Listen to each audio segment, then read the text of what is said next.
Oh hey, welcome to another edition of hand-laid tracks and 3D printed things with Socrates.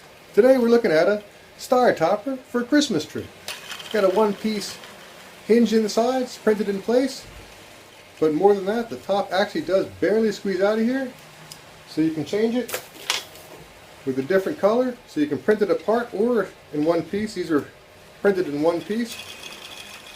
Goes on the top of a Christmas tree. There's a smaller one on the bottom as well. Just slips together. Prints like that. One piece articulated hinge. Goes on top of a Christmas tree.